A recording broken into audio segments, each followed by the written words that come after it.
Hello everyone, welcome back to my YouTube channel blazing Veeru Veeresh. ಸ್ನೇಹಿತರೆ, ಎಲ್ಲರಿಗೂ ಶ್ರಾವಣ ಮಾಸದ ಹಾರ್ದಿಕ ಶುಭಾಶಯಗಳು. ಈ ಶ್ರಾವಣ ಮಾಸ ಅಂದ್ಕೂಡ ನಮಗೆ ಎಲ್ಲರಿಗೂ ಮೊದಲಿಗೆ ನೆನಪಾಗುವಂಥದ್ದು ದೇವತೆಗಳು. ಕಾರಣ ಇಷ್ಟೇ, ಶ್ರಾವಣ ಮಾಸ ದೇವರ ಪೂಜೆಗೆ ಹೇಳಿ ಮಾಡಿಸಿದಂಥ ಒಂದು ಮಾಸ ಅಂತ ಕೂಡ ಹೇಳ್ಬೋದು.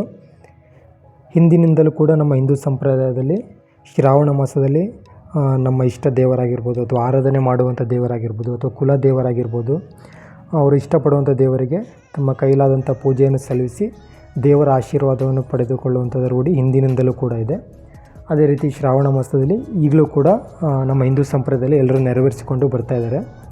ನಿಮಗೆ ತಮ್ಮನೇಲಿ ನೋಡಿದ ತಕ್ಷಣ ಗೊತ್ತಾಗಿರುತ್ತೆ, ನಾನು ಕೂಡ ಇವತ್ತು ನಮ್ಮ ಮನೆ ದೇವರಾಗಿರ್ತಕ್ಕಂತಹ ಶ್ರೀ ವೀರಭದ್ರ ಸ್ವಾಮಿ ದೇವಸ್ಥಾನಕ್ಕೆ ಭೇಟಿ ನೀಡ್ತಾ ಇದ್ದೀನಿ. ಶ್ರೀ ವೀರಭದ್ರ ಸ್ವಾಮಿ ದೇವಸ್ಥಾನ ಕೊಡದಗುಡ್ಡ ದೇವಿಕೆರೆ ಅಂಚೆಯಲ್ಲಿದೆ. ಇದು ಜಗಳೂರು ತಾಲೂಕು ಹಾಗೂ ದಾವಣಗೆರೆ ಜಿಲ್ಲೆಗೆ ಸೇರುತ್ತೆ.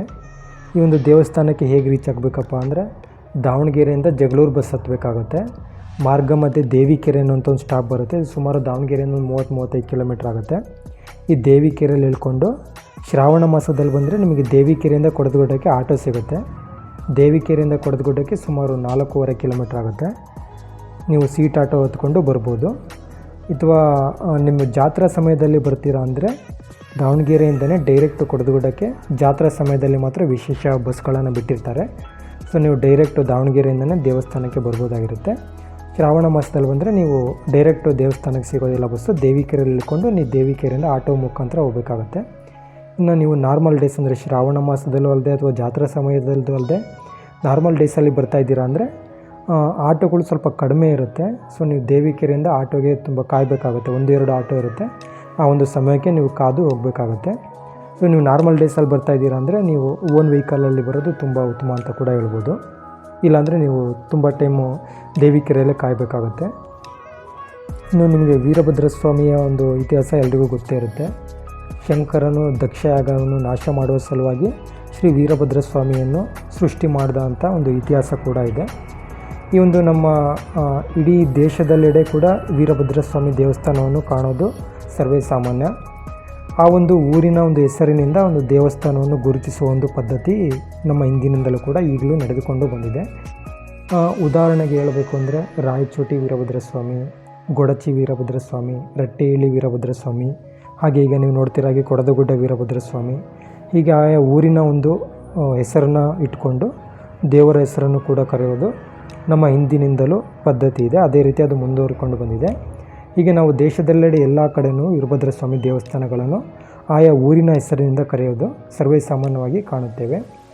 ನಮ್ಮ ದೇಶದಲ್ಲಿ ಮಾತ್ರವಲ್ಲದೆ ನೇಪಾಳ ದೇಶದಲ್ಲಿಯೂ ಸಹ ಶ್ರೀ ವೀರಭದ್ರ ಸ್ವಾಮಿ ದೇವಸ್ಥಾನಗಳಿವೆ ಎಂದು ಮಾಹಿತಿ ಕೂಡ ಲಭ್ಯ ಇದೆ.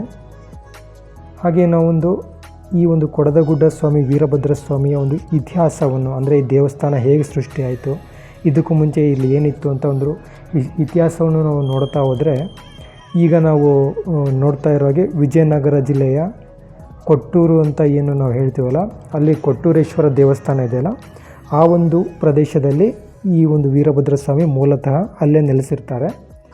ಇದು ಸುಮಾರು ಒಂದು 700-800 ವರ್ಷದ ಹಿಂದಿನ ಇತಿಹಾಸ ಇದು. ಸೊ ಅಲ್ಲಿ ವೀರಭದ್ರ ಸ್ವಾಮಿ ನೆಲೆಸಿರ್ಬೇಕಾದ್ರೆ ಅಲ್ಲಿ ಇರುವಂಥ ಜನರಿಗೆ ತಾವು ಭಕ್ತರು ಕೇಳ್ಕೊಂಬಂದಿದ್ದೆಲ್ಲನೂ ಈಡೇರಿಸ್ಕೊಂತ ಎಲ್ಲ ಪವಾಡಗಳನ್ನು ಮಾಡ್ಕೊತ ತುಂಬ ಹೆಸರುವಾಸಿಯಾಗಿರ್ತಾರೆ. ಈ ವೀರಭದ್ರ ಸ್ವಾಮಿ ಜೊತೆಗೆ ಕಾಳಮ್ಮ ಕೂಡ ಅದೇ ಒಂದು ಪ್ರದೇಶದಲ್ಲಿ ನೆಲೆಸಿರ್ತಾರೆ. ಈಗ ನಾವೇನು ಕೊಟ್ಟೂರಿನಲ್ಲಿ ಪೂರ್ವದ ಈರಣ್ಣ ಅಂತ ಹೇಳ್ತಾರಲ್ಲ, ಆ ಒಂದು ಗುಡಿಯಲ್ಲೇ ಕೂಡ ಈ ದೇವಸ್ಥಾನ ವೀರಭದ್ರ ಸ್ವಾಮಿ ಮತ್ತು ಕಾಳಮ್ಮ ಕೂಡ ಇರ್ತಾರೆ. ಸೊ ಇದು ಕೊಟ್ಟೂರಲ್ಲಿ ಇವರು ತುಂಬ ಪವಾಡಗಳನ್ನು ಮಾಡ್ಕೊತ ಎಲ್ಲ ಭಕ್ತರನ್ನು ಆಕರ್ಷಣೆ ಮಾಡಿ ಇದರಲ್ಲಿ ತುಂಬ ಹೆಸರುವಾಸಿಯಾಗಿರ್ತಾರೆ. ಬಟ್ ಒಂದಿನ ಈ ಒಂದು ದೇವರ ಒಂದು ವಿಶೇಷತೆ ಏನಪ್ಪ ಅಂದರೆ, ಇವರು ಕೊಟ್ಟೂರಿನಲ್ಲಿರಬೇಕಾದ್ರೆ ಯಾರೇ ಭಕ್ತರು ಏನೇ ಕೇಳಿದರೂ ಕೂಡ ಅವರಿಗೆ ಇಲ್ಲ ಅಂತ ಹೇಳ್ತಾ ಇರಲ್ಲ. ಅವ್ರು ಕೇಳೋದನ್ನೆಲ್ಲ ಕೊಡ್ತಾ ಇರ್ತಾರೆ. ಅದೇ ರೀತಿ ಒಂದಿನ ಏನಾಗ್ಬಿಡುತ್ತೆ ಅಂದರೆ, ಒಬ್ಬರು ಕಳ್ಳರು ಗುಂಪು ಬಂದುಬಿಡುತ್ತೆ. ಕಳ್ಳರು ಗುಂಪು ಬಂದು ವೀರಭದ್ರ ಸ್ವಾಮಿಯ ಅಪ್ಪಣೆ ಕೇಳ್ತಾರೆ, ನಾನು ನಿಮ್ಮ ಕಳ್ತನ ಮಾಡಬೇಕು ಅಂತಿದ್ದೀನಿ ದೇವಸ್ಥಾನದಲ್ಲಿ, ನನಗೆ ಅನುಮತಿ ಕೊಡಿ ಅಂತ ಕಳ್ಳರು ವೀರಭದ್ರ ಸ್ವಾಮಿನ ಕೇಳ್ತಾರೆ. ಈ ಸ್ವಾಮಿ ಯಾವತ್ತೂ ಯಾರಿಗೂ ಇಲ್ಲ ಅಂತ ಹೇಳಿರಲ್ಲ, ಆದ ಕಾರಣ ಅವರು ಒಪ್ಪಿಗೆ ಕೊಟ್ಬಿಡ್ತಾರೆ. ಸೊ ಒಪ್ಪಿಗೆ ಕೊಟ್ಟ ತಕ್ಷಣ ಕಳ್ಳರು ದೇವರ ವಿಗ್ರಹದ ಆಭರಣ ಎಲ್ಲ ಕತ್ಕೊಂಡ್ಬಿಡ್ತಾರೆ. ಕಾಲಿಂದ ಗೆಜ್ಜೆ ಮಾತ್ರ ಬರೋದಿಲ್ಲ. ಗೆಜ್ಜೆ ಬರದೇ ಇರೋ ಕಾರಣ ಕಳ್ಳರು ಏನು ಮಾಡ್ತಾರೆ, ಸುತ್ತಿಗೆ ತೊಗೊಂಡು ಜೋರಾಗಿ ಕಾಲಿಗೆ ಹೊಡಿತಾರೆ. ಕಾಲು ಮುರಿದೋಗುತ್ತೆ. ಗೆಜ್ಜೆ ತೊಗೊಂಡು ಅವ್ರು ಪರಾರಿ ಆಗ್ತಾರೆ. ಬಟ್ ಕಾಳಮ್ಮ ದೇವಸ್ಥಾನವನ್ನು ಏನು ಕಾಯ್ತಾ ಇರ್ತಾರೆ, ಅವರು ಬಿಡೋದಿಲ್ಲ. ಕಳ್ಳರನ್ನ ಆ ಊರಿನ ಒಬ್ಬ ಪಾಳೆಗಾರಿಗೆ ಹಿಡಿದುಕೊಟ್ಟು ಅವ್ರಿಗೆ ಶಿಕ್ಷೆ ಕೊಡೋ ಥರ ಮಾಡ್ತಾರೆ. ಆದರೆ ಈ ಕಡೆ ದೇವರ ಮೂರ್ತಿ ಭಿನ್ನವಾಗಿರೋ ಕಾರಣ ಮಾರನೇ ದಿನದಿಂದ ಅಲ್ಲಿರೋಂಥ ಭಕ್ತಾದಿಗಳು ವೀರಭದ್ರ ಸ್ವಾಮಿಯ ಪೂಜೆ ಮಾಡೋದನ್ನೇ ನಿಲ್ಲಿಸ್ಬಿಟ್ಟಾಗ ಆಮೇಲೆ ಅಲ್ಲಿ ಏನಾಗುತ್ತೆ, ಕೊಟ್ಟೂರೇಶ್ವರ ಸ್ವಾಮಿಗಳು ಇರ್ತಾರಲ್ಲ, ಅವರು ಬಂದು ಈ ವೀರಭದ್ರ ಸ್ವಾಮಿಯ ಒಂದು ಜಾಗವನ್ನು ಕೇಳ್ತಾರೆ. ಹೇಗಿದ್ದರೂ ನಿಮ್ಮ ದೇವಸ್ಥಾನದಲ್ಲಿ ಪೂಜೆ ನಡೀತಾ ಇಲ್ಲಲ್ಲ, ನಮಗೆ ಸ್ವಲ್ಪ ಜಾಗ ಕೊಡಿ ಅಂತ ವೀರಭದ್ರ ಸ್ವಾಮಿ ಕೇಳಿದಾಗ ಅವರು ಆಯಿತು ಇರಿ ಅಂತೇಳಿ ಕೊಡ್ತಾರೆ. ಬಟ್ ಕಾಲಕ್ರಮೇಣ ಕೊಟ್ಟೂರೇಶ್ವರ ಸ್ವಾಮಿ ತನ್ನ ಪವಾಡ ಎಲ್ಲ ಮಾಡ್ತಾ ಅಲ್ಲಿ ಒಂದು ಜನರ ಒಂದು ಪ್ರಸಿದ್ಧಿಯನ್ನು ಗಳಿಸ್ತಾರೆ. ಸೊ ಈ ವೀರಭದ್ರ ಸ್ವಾಮಿಯ ಪೂಜೆ ಕೂಡ ಕಂಪ್ಲೀಟಾಗಿ ನಿಂತೋಗುತ್ತೆ. ವೀರಭದ್ರ ಸ್ವಾಮಿ ಮತ್ತು ಕಾಳಮ್ಮನ ಪೂಜೆ ಅಷ್ಟು ಜನ ಯಾರು ಹೋಗೋದೇ ಇಲ್ಲ, ಆಮೇಲೆ ಪೂಜೆ ಮಾಡೋದನ್ನೇ ನಿಲ್ಲಿಸ್ಬಿಡ್ತಾರೆ. ಒಂದು ಮೂಲೆಗಂಪು ಆಗ್ಬಿಡುತ್ತೆ ದೇವರು. ಆವಾಗ ಕಾಳಮ್ಮ ವೀರಭದ್ರ ಸ್ವಾಮಿಗೆ ಹೇಳ್ತಾರೆ, ನೀವು ಎಲ್ರಿಗೂ ಕೇಳಿದ್ದೆಲ್ಲ ಕೊಟ್ಟರೆ, ಆದರೂ ಭಕ್ತಾದಿಗಳು ನಿಮ್ಮನ್ನೇ ದೂರ ಮಾಡಿಬಿಟ್ರಲ್ಲ ಅಂತ ಹೇಳ್ತಾರೆ. ಸೊ ಅಲ್ಲಿಂದ ಇಲ್ಲಿದ್ದರೆ ಏನು ಯೂಸ್ ಇಲ್ಲ ಅಂಥೇಳಿ ವೀರಭದ್ರ ಸ್ವಾಮಿ ಮತ್ತು ಕಾಳಮ್ಮ ಕೊಟ್ಟೂರನ್ನು ಬಿಟ್ಟು ಬೇರೆ ಪ್ರದೇಶಕ್ಕೆ ಹೋಗೋದಕ್ಕೆ ನಿರ್ಧಾರ ಮಾಡ್ತಾರೆ. ಈಗ ನಾನು ಇದುವರೆಗೂ ಏನು ಕೊಟ್ಟ ಮಾಹಿತಿ, ಇದು ಒಂದು ಶ್ರೀ ಕೊಡದಗುಡ್ಡ ವೀರಭದ್ರೇಶ್ವರ ಸ್ವಾಮಿ ಚರಿತ್ರೆ ಅನ್ನೋ ಒಂದು ಬುಕ್ಕಲ್ಲಿ ಅವೈಲೇಬಲ್ ಇತ್ತು. ಮಾಹಿತಿ ಏನಾದ್ರು ತಪ್ಪಾಗಿದ್ದರೆ ಕ್ಷಮೆ ಇರಲಿ ಅಂತ ಹೇಳ್ತಾ ಇದ್ದೀನಿ. ಸೊ ನೀವು ಈಗಲೂ ಕೂಡ ಕೊಟ್ಟೂರಿಗೆ ಹೋಗಿ ಕೊಟ್ಟೂರೇಶ್ವರ ದೇವಸ್ಥಾನದಲ್ಲಿ ಆ ಗರ್ಭಗುಡಿ ಹಿಂದ್ಗಡೆ ಒಂದು ಸಣ್ಣ ರೂಮ್ ಇದೆ. ಅಲ್ಲಿ ಈಗಲೂ ಕೂಡ ಈ ಒಂದು ಮುಕ್ಕಾಗಿರುವಂಥ ವೀರಭದ್ರ ಸ್ವಾಮಿ ಮೂರ್ತಿಯನ್ನು ಕಾಣ್ಬೋದು. ನಾನು ಕೂಡ ಮೂರ್ತಿಯನ್ನು ನೋಡ್ಕೊಂಡು ಬಂದಿದ್ದೀನಿ ಕೊಟ್ಟೂರಿಗೆ ಹೋಗಿ. ಈಗಲೂ ಕೂಡ ಆ ದೇವಸ್ಥಾನ ಹಿಂದ್ಗಡೆ ಯಾವುದೇ ಕೂಡ ಪೂಜೆ ಗೀಜೆ ಏನೂ ಮಾಡೋದಿಲ್ಲ ವೀರಭದ್ರ ಸ್ವಾಮಿಗೆ, ಬಟ್ ಮೂರ್ತಿ ಕೂಡ ಇದೆ. ಅದರ ಕಾಲು ಮುರಿದೋಗಿದೆ, ಮೂರ್ತಿಯ ಕಾಲು ಮುರಿದೋಗಿದೆ. ಹಿಂದ್ಗಡೆ ಒಂದು ರೂಮ್ ಥರ ಇದೆ, ಅಲ್ಲಿ ಇಟ್ಟಿದ್ದಾರೆ. ನೀವು ಯಾರಾದರೂ ಕೊಟ್ಟೂರಿಗೆ ಹೋದರೆ ಈಗಲೂ ಅರ್ಚಕರ ಒಂದು ಅನುಮತಿ ಪಡೆದು ವೀರಭದ್ರ ಸ್ವಾಮಿ ಮುಕ್ಕಾಗಿರೋ ವೀರಭದ್ರ ಸ್ವಾಮಿಯನ್ನು ಕೊಟ್ಟೂರಿನಲ್ಲಿ ನೋಡ್ಕೊಂಡು ಕೂಡ ಬರ್ಬೋದು. ಸೊ ಈಗ ಮುಂದಿನ ಭಾಗಕ್ಕೆ ಬರ್ತೀನಿ. ಅಲ್ಲಿಂದ ಶ್ರೀ ವೀರಭದ್ರ ಸ್ವಾಮಿ ಮತ್ತು ಕಾಳಮ್ಮ ಕೊಟ್ಟೂರನ್ನು ಬಿಟ್ಟು ಮುಂದಕ್ಕೆ ಹೋಗಬೇಕು ಅಂತ ಬರ್ತಾರೆ. ಸೊ ಅವರು ಆಕಾಶದಲ್ಲಿ ಹೋಗಬೇಕಾದ್ರೆ ಅವರಿಗೆ ಒಂದು ಮಡ್ರಳ್ಳಿ ಅನ್ನುವಂಥ ಒಂದು ಗ್ರಾಮ ಸಿಗುತ್ತೆ. ಮಡ್ರಳ್ಳಿ ಕೂಡ ಈ ಜಗಳೂರಿನ ಒಂದು ಸುತ್ತಮುತ್ತ ಇರೋ ಒಂದು ಪ್ರದೇಶದಲ್ಲಿ ಬರುತ್ತೆ. ಆ ಮಡ್ರಳ್ಳಿ ಇಳಿತಾರೆ. ಅಲ್ಲಿ ಒಬ್ಬರು ಮನೆಗೆ ಹೋಗ್ತಾರೆ. ಅವರು ತುಂಬ ಕಡು ಬಡವರು ಇರ್ತಾರೆ. ಅಲ್ಲಿ ಊಟಕ್ಕೆ ಕೇಳಿದಾಗ ಅವರಿಗೆ ಇರೋದಿಲ್ಲ, ಆದರೂ ಈ ಸ್ವಾಮಿಗೆ ವೀರಭದ್ರ ಸ್ವಾಮಿಗೆ ಮತ್ತು ಕಾಳಮ್ಮಗೆ ಗಂಜಿಯನ್ನು ಕೊಡ್ತಾರೆ. ಸೊ ಅಲ್ಲಿ ಕಾಳಮ್ಮ ತುಂಬ ಖುಷಿ ಆಗುತ್ತೆ ಅವರಿಗೆ. ಸೊ ಇವರಿಗೆ ಇಲ್ಲ ಅಂದರೂ ನಮಗೆ ಅತಿಥಿ ಸತ್ಕಾರ ಚೆನ್ನಾಗಿ ಮಾಡ್ತಿದ್ದಾರಲ್ಲ ಅಂಥೇಳಿ ಕಾಳಮ್ಮ ಇಲ್ಲೇ ಇರೋಣ ಅಂತ ವೀರಭದ್ರ ಸ್ವಾಮಿಗೆ ಹೇಳ್ತಾರೆ. ಆದರೆ ವೀರಭದ್ರ ಸ್ವಾಮಿ ಒಪ್ಪಲ್ಲ, ನಾನು ಇನ್ನೊಂದು ಸ್ವಲ್ಪ ಮುಂದೆ ಹೋಗ್ತೀನಿ ಅಂತ ಅವ್ರು ಹಂಗೆ ಮತ್ತೆ ಅವರ ಜರ್ನಿಯನ್ನು ಮುಂದುವರಿಸ್ತಾರೆ. ಕಾಳಮ್ಮ ಈಗಲೂ ಮಡ್ರಳ್ಳಿ ಚೌಡಮ್ಮ ಆಗಿ ಈಗಲೂ ಕೂಡ ಅಲ್ಲೇ ಇದ್ದಾರೆ. ಹಾಗೆ ವೀರಭದ್ರ ಸ್ವಾಮಿ ಬರ್ತಾ ಇರಬೇಕಾದ್ರೆ ಈಗಿರುವಂಥ ಕೊಡದಗುಡ್ಡ ಪ್ರಾಂತ್ಯದಲ್ಲಿ ಒಬ್ಬ ಭಕ್ತೆ ಅವರು ವೀರಭದ್ರ ಸ್ವಾಮಿ ಭಕ್ತೆ ಆಗಿರ್ತಾರೆ. ಅವರು ನಾನು ನಿಮಗೆ ಡೈಲಿ ಪೂಜೆ ಮಾಡ್ತೀನಿ, ನಿಮ್ಮನ್ನು ಆರಾಧನೆ ಮಾಡ್ತೀನಿ, ಇಲ್ಲೇ ನೆಲೆಸ್ರಿ ಅಂತ ಹೇಳ್ತಾರೆ. ಸೊ ಅವರ ಒಂದು ಭಕ್ತಿಗೆ ಒಲಿದು ವೀರಭದ್ರ ಸ್ವಾಮಿ ಈ ಒಂದು ಪ್ರದೇಶದಲ್ಲಿ ಇಳಿತಾರೆ. ಅವರು ಮೊದಲು ಕೊಡದಗುಡ್ಡದಲ್ಲಿ ಇಳಿಯೋದಿಲ್ಲ, ದೊಡ್ಡ ಗುಡ್ಡ ಅನ್ನೋ ಒಂದು ಪ್ರದೇಶದಲ್ಲಿ ಇಳಿತಾರೆ. ಆ ದೊಡ್ಡ ಗುಡ್ಡದಲ್ಲಿ ಇಳಿದಾಗ ಅಲ್ಲಿ ದಿನನಿತ್ಯ ಆ ಭಕ್ತೆ ಹೋಗಿ ಅಲ್ಲಿ ಪೂಜೆ ಮಾಡ್ತಾ ಇರ್ತಾರೆ. ಅಲ್ಲಿ ಪೂಜೆ ಮಾಡಿ ಬರ್ತಾ ಇರ್ತಾರೆ. ಆ ಒಂದು ಹೆಣ್ಣು ಮಗು ಮದುವೆ ಆಗಿರ್ತಾರೆ. ಆ ಒಂದು ದಿನ ಗರ್ಭಿಣಿ ಕೂಡ ಆಗ್ತಾರೆ. ಅವರು ದೇವರಲ್ಲಿ ಡೈಲಿ ದೊಡ್ಡ ಗುಡ್ಡ ಹತ್ತಿ ಪೂಜೆ ಕೂಡ ಮಾಡ್ಕೊಂಡು ಬರ್ತಿರ್ಬೇಕಾದ್ರೆ ಅವರಿಗೆ ಗರ್ಭಿಣಿ ಹತ್ತೋದಕ್ಕೆ ತುಂಬ ಕಷ್ಟ ಆಗುತ್ತೆ ಅಂತೇಳಿ ದೇವರಲ್ಲಿ ಬೇಡ್ಕೊತಾರೆ.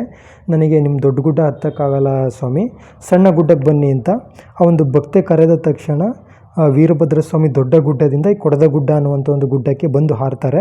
ಸೊ ಈಗಲೂ ಕೂಡ ನಾವು ಆ ಗುಡ್ಡದಿಂದ ಈ ಗುಡ್ಡಕ್ಕೆ ಹಾರಿರುವಂಥ ಒಂದು ಪಾದದ ಗುರುತನ್ನು ಕೂಡ ಕಾಣ್ಬೋದು. ಒಂದು ಬಂಡೆಯ ಮೇಲೆ ವೀರಭದ್ರ ಸ್ವಾಮಿಯ ಒಂದು ಮೂರ್ತಿಯಲ್ಲಿ ಉದ್ಭವ ಆಗಿರೋದನ್ನು ಕೂಡ ಕಾಣ್ಬೋದು. ನೀವು ಈಗಿನ ವಿಡಿಯೋದಲ್ಲಿ ನೋಡ್ತಿರೋ ಹಾಗೆ ಇದೇ ಕೊಡದಗುಡ್ಡ. ಇಲ್ಲಿ ವೀರಭದ್ರ ಸ್ವಾಮಿಯ ಮೂರ್ತಿ ಒಂದು ದೊಡ್ಡ ಬಂಡೆಕಲ್ಲಿನ ಮೇಲೆ ಮೂಡಿದೆ. ಆ ಬಂಡೆಕಲ್ಲಿಗೆ ಬಂಗಾರದ ಅಥವಾ ಬೆಳ್ಳಿಯ ಕವಚಗಳನ್ನು ಹಾಕಿ ದಿನನಿತ್ಯ ಪೂಜೆ ಎಲ್ಲ ಸಲ್ಲಿಸ್ತಾರೆ.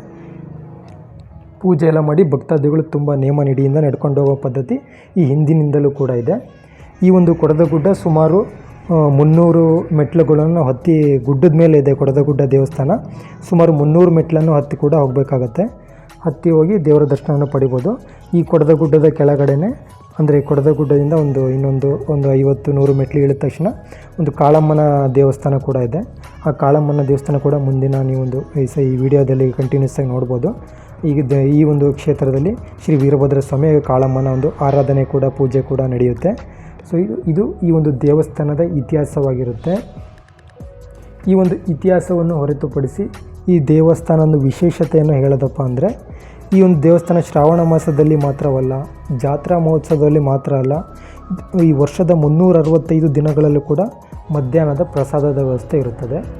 ನೀವು ಯಾವುದೇ ದಿನ ಇಲ್ಲಿ ಹೋದರೂ ಕೂಡ ಮಧ್ಯಾಹ್ನ ಒಂದು 11:30-12 ಗಂಟೆಯಿಂದ ಇಲ್ಲಿ ಪ್ರಸಾದ ವ್ಯವಸ್ಥೆಯನ್ನು ದೇವಸ್ಥಾನದ ಕಮಿಟಿಯಿಂದ ಏರ್ಪಾಡು ಮಾಡಿಸಿರ್ತಾರೆ. ನೀವು ಯಾವ ಸಮಯದಲ್ಲಾದರೂ ಹೋಗಿ ಮಧ್ಯಾಹ್ನ ಊಟ ಮಾಡ್ಕೊಂಡು ಬರ್ಬೋದು.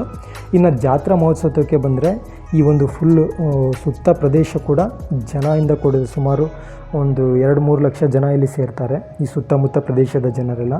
ಏಕೆಂದರೆ ಈ ದೇವಸ್ಥಾನ ಅಷ್ಟು ಪ್ರಸಿದ್ಧಿ ಪಡೆದಿದೆ. ಈ ವೀರಭದ್ರ ಸ್ವಾಮಿ ದೊಡ್ಡ ಗುಡ್ಡದಿಂದ ನೀವೇನು ಕಾಣಿಸ್ತಿದೆಯಲ್ಲ, ಇದೇ ದೊಡ್ಡ ಗುಡ್ಡ ಅಂತೇಳಿ. ಈ ಒಂದು ಗುಡ್ಡದಿಂದ ಈಗ ಪ್ರಸ್ತುತ ಈ ದೇವಸ್ಥಾನ ಇರುವಂಥ ಪ್ರದೇಶಕ್ಕೆ ಆ ಒಂದು ಗರ್ಭಿಣಿ ಮಹಿಳೆಯ ಕೂಗಿಗೆ ದೇವರು ಇಲ್ಲಿಗೆ ಬರ್ತಾರೆ. ಸೊ ಇಲ್ಲಿ ಬಂದು ನೆಲೆಸಿದ್ದಾರೆ. ಇಲ್ಲಿ ಬಂದು ನೆಲೆಸಿದ ಮೇಲೆ ತಮ್ಮ ಪವಾಡಗಳಿಂದ, ತಮ್ಮ ಒಂದು ವಿಶಿಷ್ಟತೆಗಳಿಂದ ಬೇಡಿ ಬಂದ ಭಕ್ತರ ತಮ್ಮ ಎಲ್ಲ ಆಶಯಗಳನ್ನು ಈಡೇರಿಸ್ತಾ ಈ ಒಂದು ದೇವರು ಪ್ರಸಿದ್ಧಿಯನ್ನು ಪಡೆದಿದ್ದಾರೆ. ಅದೇ ಥರ ಈ ಒಂದು ಭಕ್ತರಿಗೆ ಸುತ್ತಮುತ್ತಲಿನ ಜನ ತುಂಬ ಭಕ್ತಿಯಿಂದ ನೇಮದಿಂದ ನಡ್ಕೊತಾರೆ. ಏಕೆಂದರೆ ಶ್ರೀ ವೀರಭದ್ರ ಸ್ವಾಮಿ ಭಕ್ತಾದಿಗಳಿಗೆ ಗೊತ್ತಿರುತ್ತೆ ಈ ಒಂದು ದೇವರಿಗೆ ಎಷ್ಟು ನೇಮದಿಂದ ಪೂಜೆ ಮಾಡಬೇಕು ಅಂತೇಳಿ ಎಲ್ಲ. ಯಾವುದೋ ಹೆಣ್ಮಕ್ಳು ಕೂಡ ದೇವಸ್ಥಾನದ ಒಳಗಡೆ ಪ್ರವೇಶ ಮಾಡೋದಿಲ್ಲ. ಗರ್ಭಗುಡಿ ಒಳಗಡೆ ಬರೀ ಪುರುಷರು ಮಾತ್ರ ಪೂಜೆಯನ್ನು ನಡೆಸ್ತಾರೆ. ಆಮೇಲೆ ತುಂಬ ನೇಮದಿಂದ ನಡ್ಕೊತಾರೆ. ಬೇಕೆಂದರೆ ಈ ದೇವರಿಗೆ ತುಂಬ ವಿಶಿಷ್ಟ ಹೆಸರುಗಳಿಂದ ಕರೀತಾರೆ. ವೀರೇಶ, ಈರಣ್ಣ, ಗುಗ್ಗಳ ಪ್ರಿಯ, ಹೀಗೆ ಅನೇಕ ಹೆಸರುಗಳಿಂದ ಒಂದು ಬೆಂಕಿಯ ಅವತಾರ ಅಂತ ಕೂಡ ಹೇಳ್ತಾರೆ. ಪೂಜೆಯನ್ನು ಮಾಡ್ತಾರೆ. ಇನ್ನು ಜಾತ್ರಾ ಸಮಯದಲ್ಲಿ ನೀವೇನಾದ್ರು ದೇವಸ್ಥಾನಕ್ಕೆ ಬಂದರೆ ಜಾತ್ರಾ ಸುಮಾರು ಹೋಳಿ ಹುಣ್ಣಿಮೆಯಲ್ಲಿ ಒಂದು ದೇವಸ್ಥಾನದ ಜಾತ್ರಾ ಮಹೋತ್ಸವ ನಡೆಯುತ್ತೆ. ಸುಮಾರು 7 ದಿನ ವಿಶಿಷ್ಟವಾದಂತಹ ವಿಭಿನ್ನ ಪೂಜೆಗಳು ನೆರವೇರುತ್ತೆ. ಹೋಳಿ ಹುಣ್ಣಿಮೆ ಸಮಯದಲ್ಲಿ ಸಂಜೆ 4:00ವರೆಗೆ ಈ ಒಂದು ದೇವರ ರಥೋತ್ಸವ ಕಾರ್ಯಕ್ರಮ ನೆರವೇರುತ್ತೆ. ಆ ಒಂದು ಸಮಯದಲ್ಲಿ ಲಕ್ಷಾಂತರ ಭಕ್ತಾದಿಗಳು ಇಲ್ಲಿಗೆ ಆಗಮಿಸ್ತಾರೆ. ಅದನ್ನು ಕಣ್ಣು ತುಂಬಿಕೊಳ್ಳೋದಕ್ಕೆ ಒಂದು 2 ಕಣ್ಣು ಸಾಲದು ಅಂತ ಕೂಡ ಹೇಳ್ಬೋದು. ನಾನು ಈ ಹಿಂದೆ ಕೂಡ ಈ ಜಾತ್ರಾ ಮಹೋತ್ಸವದ ವಿಡಿಯೋ ಕೂಡ ಮಾಡಿ ರೆಕಾರ್ಡ್ ಮಾಡಿದ್ದೆ. ಅದನ್ನು ಅಪ್ಲೋಡ್ ಕೂಡ ಮಾಡಿದ್ದೆ ಯೂಟ್ಯೂಬಲ್ಲಿ. ಅದರ ಒಂದು ಲಿಂಕನ್ನು ಡಿಸ್ಕ್ರಿಪ್ಷನಲ್ಲಿ ಹಾಕಿರ್ತೀನಿ. ನೀವು ಯಾರೆಲ್ಲ ಜಾತ್ರಾ ಸಮಯದಲ್ಲಿ ಯಾವ ಥರ ಇಲ್ಲಿ ಕ್ರೌಡ್ ಇರುತ್ತೆ ಅಂತ ನೋಡಬೇಕು ಅನ್ನೋದಾದರೆ ಆ ಒಂದು ವಿಡಿಯೋ ಓಪನ್ ಮಾಡಿ ನೋಡ್ಬೋದು ಅಂತ ಕೂಡ ಹೇಳ್ತೀನಿ. ನಾವೀಗ ಕಾಳಮ್ಮ ದೇವಸ್ಥಾನದ ಹತ್ರ ಹೋಗ್ತಾ ಇದ್ದೀವಿ. ಇಲ್ಲಿ ಎಲ್ಲಿ ವೀರಭದ್ರ ಸ್ವಾಮಿ ಇರ್ತಾರೋ ಅಲ್ಲಿ ಕಾಳಮ್ಮ ಅಥವಾ ಚೌಡಮ್ಮನ ದೇವಸ್ಥಾನ ಇದ್ದೇ ಇರುತ್ತೆ. ಇಲ್ಲಿ ನಾವು ಕಾಳಮ್ಮ, ಏಕೆಂದರೆ ಈ ಒಂದು ಪ್ರದೇಶವನ್ನು ಕಾಯೋದೇ ಕಾಳಮ್ಮ ಅಂತ ಕೂಡ ಹೇಳುವಂಥ ಪ್ರತೀತಿ ಇದೆ. ಇಲ್ಲಿ ಕಾಳಮ್ಮ ದೇವಸ್ಥಾನ ಇದೆ. ಹಾಗೆ ಈ ಒಂದು ಪ್ರದೇಶದಲ್ಲಿ ಈ ಒಂದು ಕೊಡದ ಗುಡ್ಡದಲ್ಲಿ ವೀರಭದ್ರೇಶ್ವರ ಹಾಗೂ ಕಾಳಮ್ಮ ದೇವಸ್ಥಾನದ ಜೊತೆಗೆ ಒಂದು ದೊಡ್ಡ ಶಿವನ ವಿಗ್ರಹ ಇದೆ, ಆಂಜನೇಯನ ದೇವಸ್ಥಾನ ಇದೆ, ಹಾಗೂ ನವಗ್ರಹ ದೇವಸ್ಥಾನ ಇದೆ, ಗಣಪತಿ ದೇವಸ್ಥಾನ ಇದೆ. ಸೊ ನೀವು ಯಾರೆಲ್ಲ ಈ ಒಂದು ದೇವಸ್ಥಾನ ಒಂದು ಪ್ರದೇಶಕ್ಕೆ ಬರ್ತಿದ್ದೀರಾ ಅಂದರೆ ಒಂದು ತುಂಬ ಪ್ರಶಾಂತವಾದಂಥ ಒಂದು ವಿಶಾಲವಾದಂಥ ವಾತಾವರಣದಲ್ಲಿ ದೇವರ ದರ್ಶನವನ್ನು ಪಡೆದು ಭಕ್ತಿಗೆ ಒಳಗಾಗಬಹುದು ಅಂತ ಕೂಡ ಹೇಳ್ತೀನಿ. ಆಮೇಲೆ ನೀವು ಎಲ್ಲ ಬಂದರೂ ಒಳ್ಳೆ ಟೈಮ್ ಸ್ಪೆಂಡ್ ಕೂಡ ಚೆನ್ನಾಗಿದೆ. ಒಳ್ಳೆ ಫೋಟೋ ಶೂಟಿಗೆ ತುಂಬ ಚೆನ್ನಾಗಿದೆ. ಏಕೆಂದರೆ ಸುತ್ತಮುತ್ತ ಗುಡ್ಡ ಬೆಟ್ಟಗಳೇ ಕೂಡ ಕಾಣೋದು. ತುಂಬ ಹಚ್ಚ ಹಸಿರಿನಿಂದ ಕೂಡಿದಂಥ ಒಂದು ಪ್ರದೇಶ ಆಗಿದೆ. ಈ ಒಂದು ನೀವೇನು ವಿಡಿಯೋ ನೋಡ್ತಾ ಇದ್ದೀರಲ್ಲ, ಇದು ಕಾಳಮ್ಮನ ಒಂದು ಗರ್ಭಗುಡಿ ಆಗಿರುತ್ತೆ. ಇಲ್ಲಿ ಕುಂಕುಮಾರ್ಚನೆ ಹಾಗೂ ವಿಶೇಷ ಪೂಜೆಗಳು ಕೂಡ ನೆರವೇರುತ್ತೆ. ಇದು ಈ ಒಂದು ಹೊತ್ತಿನ ಒಂದು ವಿಡಿಯೋ ಆಗಿತ್ತು. ಈಗ ನಾನು ಇದುವರೆಗೂ ಕೊಟ್ಟಿರುವಂಥ ಮಾಹಿತಿಯಲ್ಲಿ ಏನಾದರೂ ತಪ್ಪಿದ್ದರೆ ಕ್ಷಮೆ ಇರಲಿ ಅಂತ ಹೇಳ್ತೀನಿ. ಈಗಾಗಲೇ ನಾನು ಹೇಳಿರುವಂತೆ ಒಂದು ಬುಕ್ಕನ್ನು ರೆಫರ್ ಮಾಡಿ ಆ ಬುಕ್ಕಲ್ಲಿ ಇರುವಂಥ ಮಾಹಿತಿಯನ್ನು ನಿಮ್ಮೊಂದಿಗೆ ಹಂಚಿಕೊಂಡಿದ್ದೇನೆ. ಯಾರೆಲ್ಲ ಶ್ರೀ ವೀರಭದ್ರೇಶ್ವರ ಸ್ವಾಮಿಯ ಆರಾಧಕರಿದ್ದೀರಿ ಈ ವಿಡಿಯೋವನ್ನು ನೋಡಿ ಶೇರ್ ಮಾಡಿ ಅಂತ ಕೇಳ್ಕೊತೀನಿ. ಧನ್ಯವಾದಗಳು.